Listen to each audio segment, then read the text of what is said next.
Bueno, pasando, digamos, a las técnicas de monitoreo, ¿no es cierto?, de muestreo, si bien, digamos, ninguna es totalmente, digamos, absoluta en términos que vamos a capturar todo, acá compara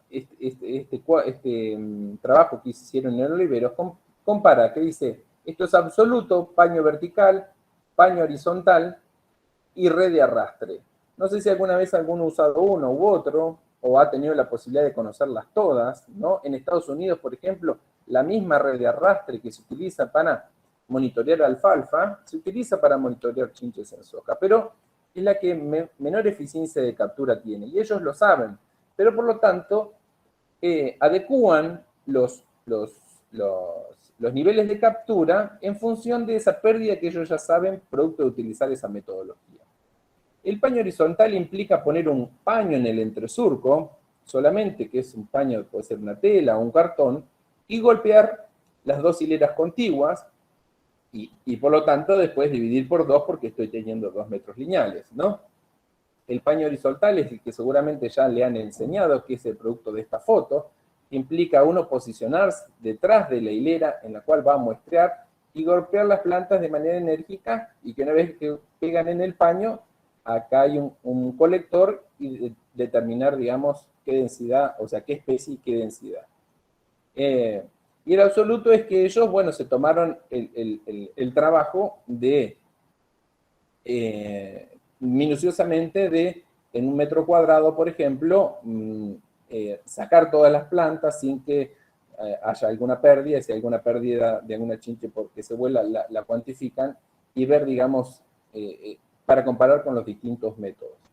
De todas formas, hoy, digamos, la técnica más utilizada, más allá que pueda tener hoy su falencia, es el paño vertical.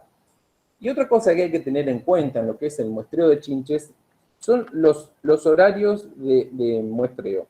Las chinches en general tienen movimientos verticales. Cuando hay alta temperatura tienden a estar refugiadas más hacia abajo, o algunas especies tienden a estar hacia el suelo. Entonces, si yo voy a muestrear en un horario de alta temperatura, es muy probable que capture muy poco o prácticamente no capture nada, y por lo tanto inferir que en ese lote no hay chinches. Bueno, ¿cuáles son los mejores momentos? Los mejores momentos rondan alrededor de los 20 grados centígrados, en los cuales las chinches tienden a estar más arriba, digamos, del canopeo, producto de que necesitan aumentar su temperatura porque ustedes saben que no la regulan. El día ideal para el muestreo de chinches es un día nublado, y ahí hasta uno las puede ver sobre la superficie, sobre la parte superior del canopeo. Ese es el día ideal, pero bueno, para muestrear. Y lo mismo para aplicar. La mayoría, si bien no me quiero yo meter en el tema de aplicación, pero la mayoría de los productos que hoy hay en la Argentina son productos principalmente de contacto.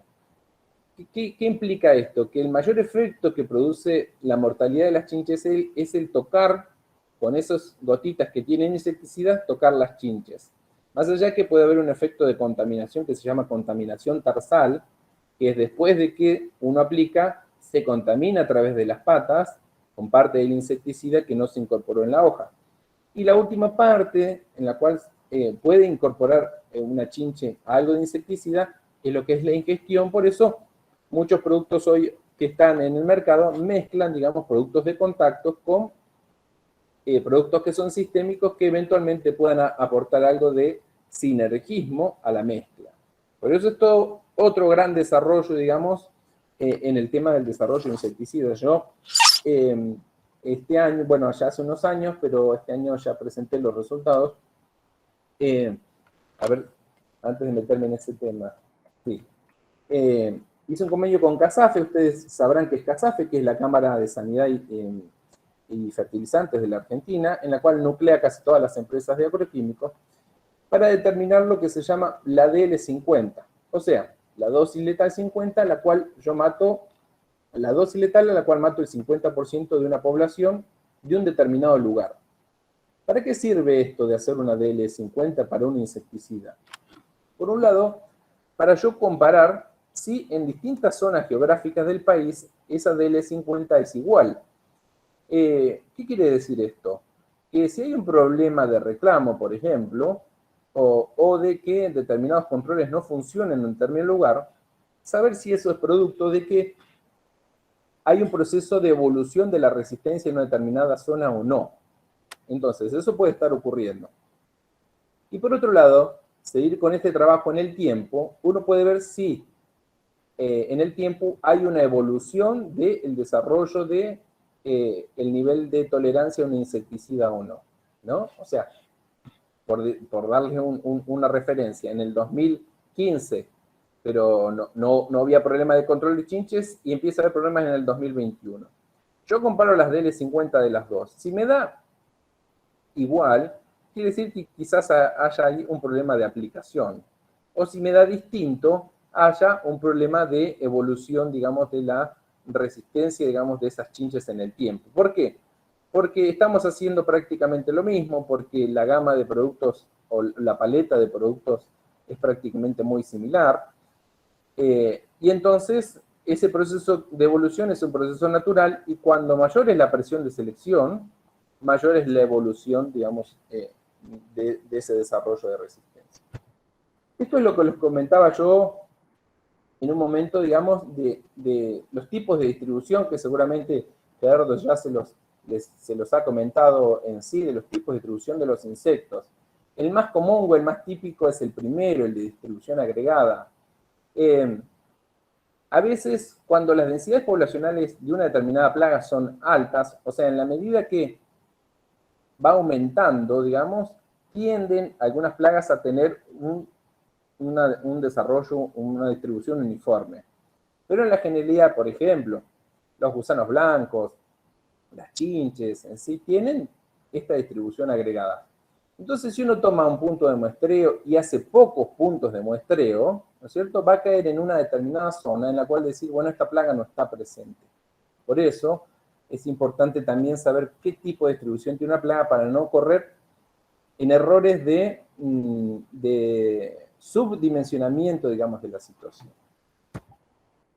Y por último, esto, como ustedes van a tener la presentación, esta lo presenté hace muy poco en el Congreso de APRESID, en el cual es un cuadro que muestra, por lo menos para la zona en la cual yo me encuentro, dónde se van trasladando las chinches en función de la época del año y en función de los cultivos para las distintas especies.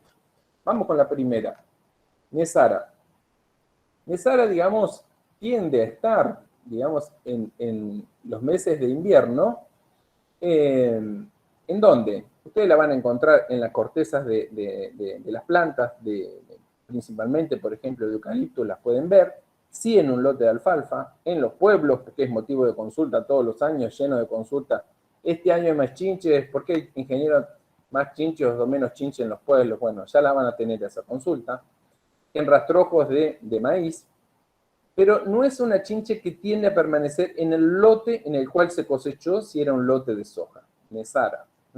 A la salida del invierno, en septiembre, ¿a dónde va? Bueno, si estaba en alfalfa, se queda en alfalfa. Si hay trigo, cuando más, como les dije, cuando mejor nivel nutricional tenga el trigo, más la va a apetecer, digamos, y se va a alimentar en trigo. Van a haber trabajos de daño de chinche en trigo. Vicias, como les dije, el aumento de los cultivos invernales con mayor contenido de proteína hace que sean preferidas por ejemplo, chinche verde. Y después hacer en el verano 1, 2 o 3 generaciones y en función del estado fenológico en el cual caen esas chinches, bueno, determinar si es necesaria para esta plaga, ¿no es cierto?, alguna aplicación o no.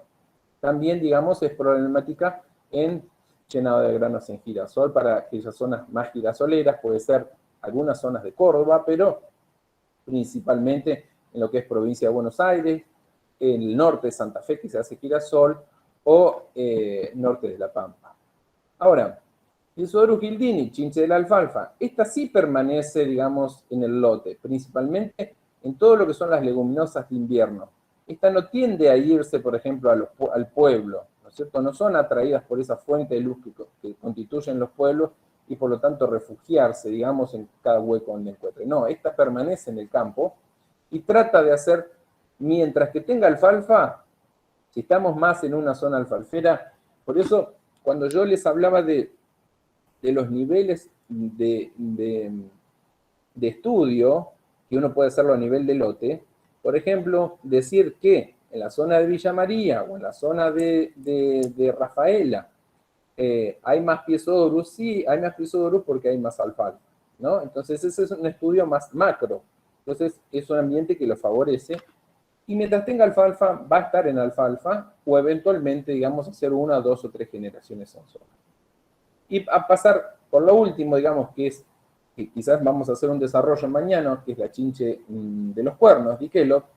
Diquelo sí tiende a permanecer en el rastrojo. Entonces, ahí podemos hacer un muestreo en el invierno, a ver si está debajo del rastrojo o debajo de algunas malezas invernales, porque esta sí es problemática en este momento en el cual nos encontramos ahora, específicamente, que es motivo de consulta, que el año pasado fue muy dañina, que fue la implantación de maíz.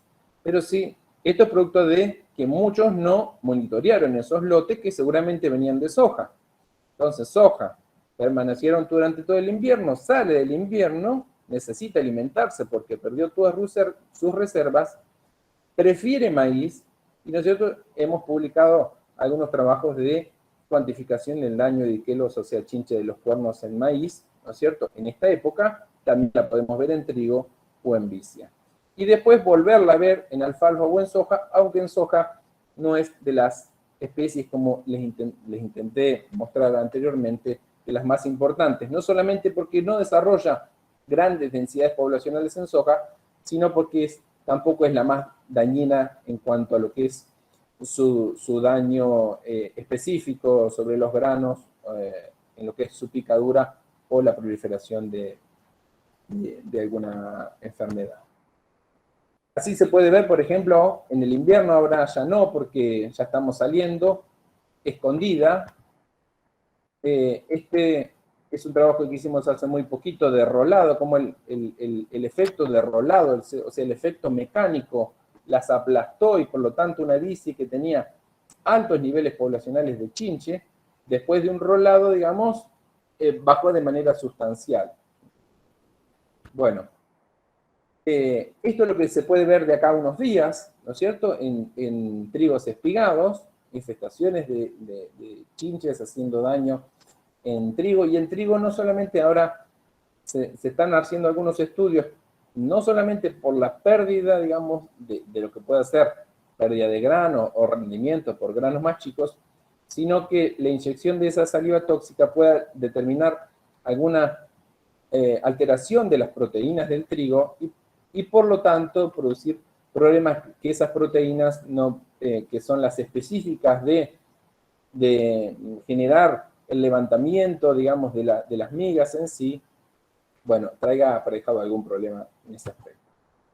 Lo mismo para chinche de los cuernos, en esta época, ¿no es cierto?, que se observa de esta forma, a veces cuando se produce el picado, a partir del lugar de picado, la espiga no se desarrolla y termina de tipo blanquecino. Esto es lo que yo les comenté rápidamente de niveles poblacionales de chinche en función de el nivel de nitrógeno que nosotros solamente fertilizamos, y después evaluamos chinche en diferentes momentos. Ahí ustedes ven 11 del 10, 24 del 10 y 2 del 11, y que en todas las observaciones, cuando mayor era el nivel de fertilización, mayor era el nivel poblacional de chinche. Bueno, y por último, ya para no aburrirlos, este es un trabajo que publicamos hace muy poco de Euquistus, la chinche marrón, que si bien hoy está todavía en poblaciones relativamente bajas en relación a las otras especies, es fundamental seguir observándola producto de su, digamos, nivel de tolerancia a los insecticidas. Y por último, que, digamos, no viene al caso porque ustedes esto lo van a ver a futuro y quizás van a conocer un tanto mejor que yo, el que se dedique a la parte comercial, que es la gama de productos que hoy hay en el mercado para el control de chinches, pero que casi todas comparten prácticamente la misma, digamos, composición desde el punto de vista de qué es lo que tienen. Tienen generalmente una alta dosis de piretroide con algo de algún neonicotinoide, ¿no? Entonces, en función de la marca comercial, y en función de que si la patente está liberada o no, bueno, hacen este tipo de combinaciones. Yo he participado de algunos desarrollos, pero bueno, esto es, seguramente quizás me falte alguno, pero casi todos los insecticidas para chinche que hay en la Argentina. Ahora, siendo este aspecto,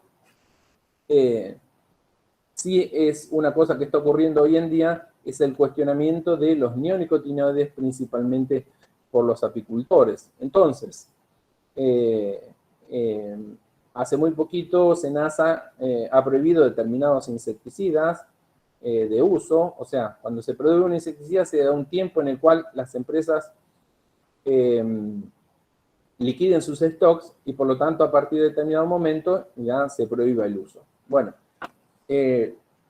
los próximos productos quizás que entren en fase de evaluación, quizás no inicialmente como prohibición, sino como restricción de uso, tiendan a ser los neonicotinoides a futuro.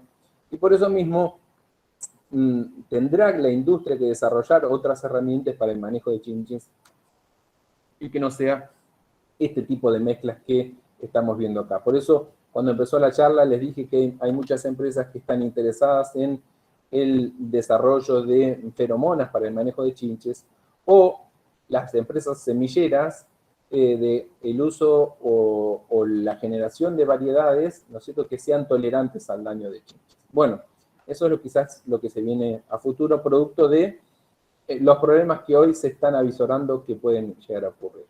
Bueno, esto da para hablar mucho más. Espero que este pantallazo que les he dado les sirva, que lo repasen, y que bueno, que el tema es muy amplio y que es sumamente interesante.